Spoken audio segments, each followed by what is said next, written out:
अस्सलामुअलैकुम। City 5 TV के साथ मैं हूं जवेरिया नियाज। सबसे पहले हेडलाइंस।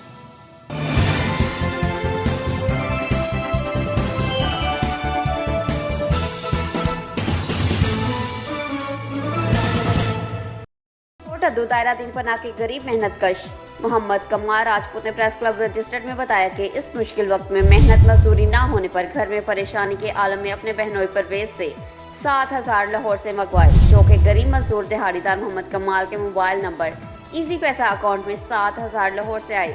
कैसरानी मोबाइल शॉप से रकम 7,000 निकलवाई। शहर में सौदे सल्फ लेने गया तो दुकानदार ने कहा कि 5,000 जाली है। मज़ीद तफसीलात से आगाह करेंगे हमारे नुमाइंदे reporter walker Hussain.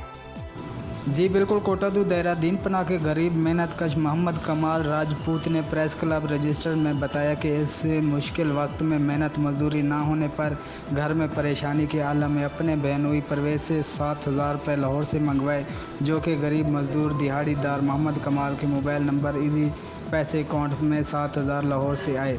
किसरानी mobile shop से रकम 7,000 निकलवाने शहर में सौदा सलब लेने गया तो दुकानदार ने कहा 5,000 जाली हैं। गरीब मजदूर मोहम्मद कमाल इस मुश्किल वक्त में मुकद्दस माह रमज़ान शरीफ में किसरानी मोबाइल शॉप पर अमीन किसरानी के पास गया। तुमने मुझे गरीब मजदूर को दिहाड़ीदार को जाली 5,000 का नोट दिया है, ये नहीं चलता, वापस करो। किसरानी मोबाइल शॉप वाले ने दोनों भाई दैश में आके गरीब मजदूर दिहाड़ीदार को धक्के देकर दुकान से नीचे उतार दिया। गरीब मजदूर दिहाड़ीदार मोहम्मद कमाल ने पुलिस को किसरानी मोबाइल शॉप वालों के खिलाफ दरख्वास्त दे दी है, मगर बाअसर अमीन किसरानी मोबाइल शॉप वालों को गिरफ्तार ना किया गया। गरीब मजदूर दिहाड़ीदार को इंसाफ ना मिल सका। जी, खबरों से बाखबर रहने के लिए हमारा पेज जरूर लाइक करें। जवेरिया नियाज को दीजिए इजाजत। अल्लाह निगहबान।